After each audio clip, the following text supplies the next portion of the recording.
இன்னைக்கு நாம சஞ்சீவி மலையை பத்தி பார்க்க போறோம். வாங்க வீடியோக்குள்ள போலாம். சஞ்சீவி என்பது மூலிகை தாவரங்களை உடைய மங்களகரமான ஒரு மலை என வால்மீகி ராமாயணத்தில் கூறப்பட்டுள்ளது. இந்த மலை இந்து மத தொன்மத்தின்படி புனிதமானதாக கருதப்படுகிறது. ராமாயண கதையின்படி இது இலங்கை போரில் மயக்கமடைந்த ராமர், லட்சுமணன் ஆகியோரையும் படையினரையும் காக்க துரோணகிரி என்ற இடத்திலிருந்து அனுமனால் கொண்டு வரப்பட்டதாக கூறப்படும் மலையாகும். இதில் வரும் கதையானது இந்த மலைக்கும் இந்திய இதிகாச ராமாயணத்துக்கும் தொடர்பு உள்ளது.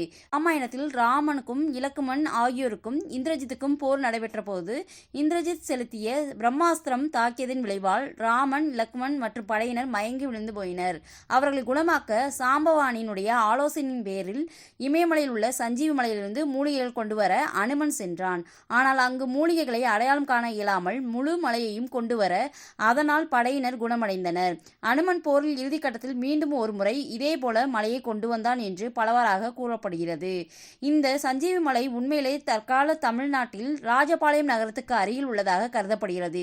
இந்த மலை அனுமனால் தூக்கி வரப்பட்ட போது அதிலிருந்து விழுந்த துண்டுகள் தான் சிறுமலை, சதுரகிரி மற்றும் உத்தமபாளையம் அருகே உள்ள உத்தமபாளைய அம்மாப்பட்டியின் மேற்கு புறம் உள்ள சாலமலை சஞ்சீவி மலைகளாக உருவானதாக ஒரு நம்பிக்கை உள்ளது. வீடியோ உங்களுக்கு பிடிச்சிருந்துச்சுன்னா லைக் பண்ணுங்க, ஷேர் பண்ணுங்க, சப்ஸ்கிரைப் பண்ணுங்க. தேங்க்யூ.